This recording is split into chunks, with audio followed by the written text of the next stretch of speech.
Good evening, everyone. Thank you for joining us here on KREM 2 News 10 at 10, where we give you more news in less time. Let's get started.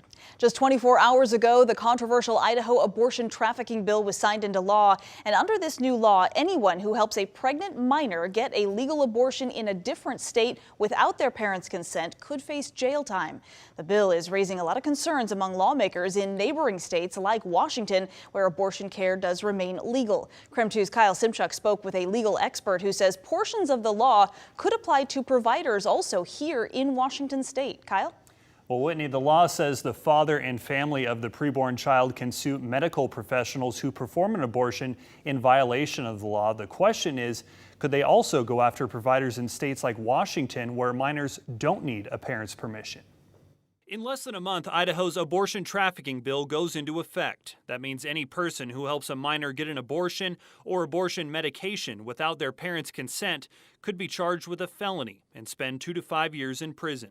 If a minor herself transports herself over to Washington to obtain an abortion, I do not believe under the general constitutional principles of federalism that Idaho can hold a Washington abortion provider accountable for that. Wayne Unger is a visiting assistant law professor at Gonzaga University. He says Idaho is the first state in the country to pass such a law, which Unger says could also apply to out-of-state friends or relatives who travel to Idaho. So if somebody goes into the state and then transports that minor out of state, then by the text of the bill, I think the answer to that is yes. That person can be held criminally liable as well as civilly liable. The law also includes civil causes of action. It states the father and family of the preborn baby can sue medical professionals who knowingly perform an abortion in violation of the law.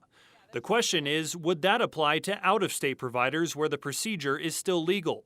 Unger says that question could have a chilling effect. Certainly a family member of the unborn child could try to file an action in the state of Idaho against an out-of-state provider, such as a medical professional in the state of Washington. There will be a legal question as far as whether an Idaho court can issue an order against that out-of-stater and whether that order would be enforceable. In Spokane, Kyle Simchuk, KREM 2 News. And since yesterday, lawmaker reaction has been coming in. Senator Patty Murray said today this law is an appalling attack on the rights of Idaho women and our most basic right as Americans to travel freely within our country. She says what this new law says to young Idaho women is you don't have a right to control your own body in this state, and don't you dare try to get the care you need elsewhere. In national news, Republican lawmakers in Tennessee expelled 2 Democratic lawmakers from the state's House of Representatives and tried to remove one other. They accused the Democrats of disorderly conduct after leading chants from the House floor with gun control protesters. This was after deadly Tennessee school shooting. Representative Johnson, Representative Pearson then began from the well shouting without recognition. Is that correct? We began shouting after repeatedly being denied recognition. Now, expulsions are incredibly rare both in Tennessee and in state legislative bodies around the country. Only 2 other House members have ever been booted from the Tennessee chamber since the Civil War. More than 2,000 families have been evacuated from a Colombian town at the base of an active volcano. Officials say a rock fractured inside the volcano about a week ago, and since then they have been picking up increased seismic activity. The last time that volcano erupted was back in 1985 when it created the South American country's biggest ever natural disaster. It killed more than 25,000 people. All right, hopefully you managed to get some outside time this week, especially today, because it looks like rain is on the way for our Friday. We want to turn now to our chief meteorologist, Jeremy Legoo. Well, right now it's not quite rainy just yet, and believe it or not, temperatures on the very warm side of things. This is the first time I have seen 50 degrees in the 10 o'clock hour this year. 50 in town right now, and that 50 comes thanks to all of the atmospheric moisture taking over. Look at that big plume moving toward us. And what winds up happening is the cloud cover slides over the top. We get moisture in the lower levels of the atmosphere, and that combination traps all of the heat from the day. That being said, it is going to stay warm through the night. And as that happens, we also start seeing moisture move in. Because of that warmth, I don't think we have to worry about snow tomorrow morning. Instead, it's rain. Now, Forecast models continue to kind of waffle. They say, oh yeah, it is going to hit at 5 a.m. And then they say, everybody gets it except Spokane. And it goes back and forth every single model run. What I think is likely is that, yes, we do see some in Spokane, but a bulk of it does stay out of here. And over the course of the next few days, it goes like this. Showers tomorrow, partly sunny Saturday, but look at those temps, upper 50s and then near 60 on Sunday as rain moves back in. All right, Jeremy, thank you.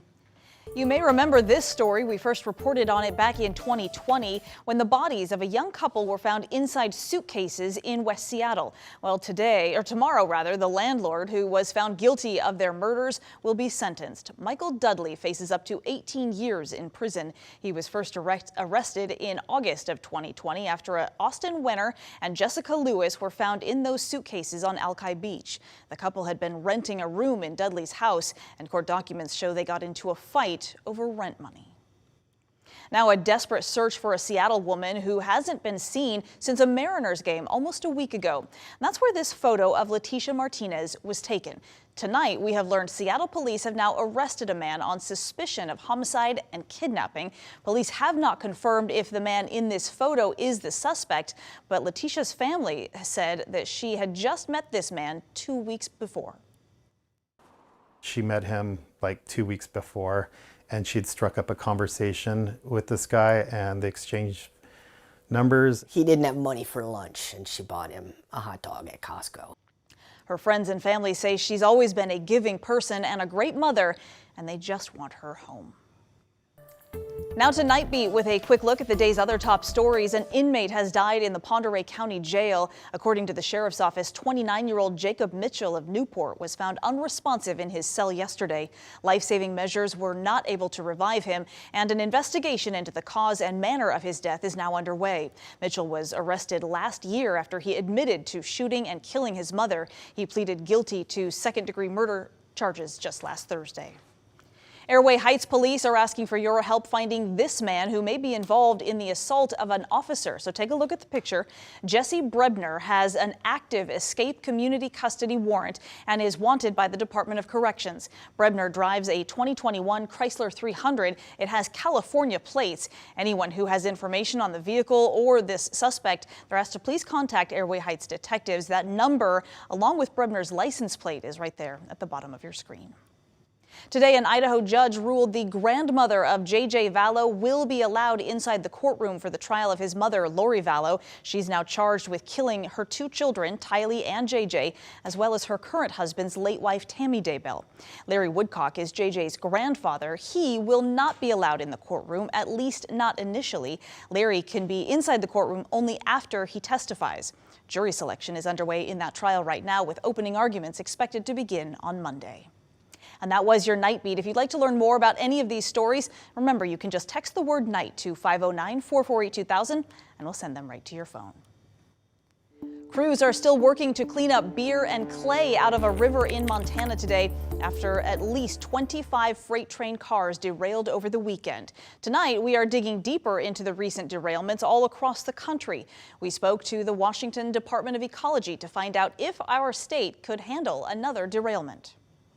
Washington is one of the very few states that has required our rail industry that's transporting the risk to prepare detailed spill contingency plans outlining what they're going to do and how they're prepared to respond in the event of a spill.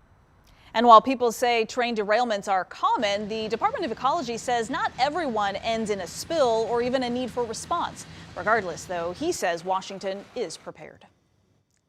New parking meters are on their way to the streets of downtown Spokane. Last week, the City Council approved a $1.8 million contract for the third phase of a new parking meter project. The first two phases were completed last year. The goal is to overhaul the entire system since drivers say they've had enough of the old meters.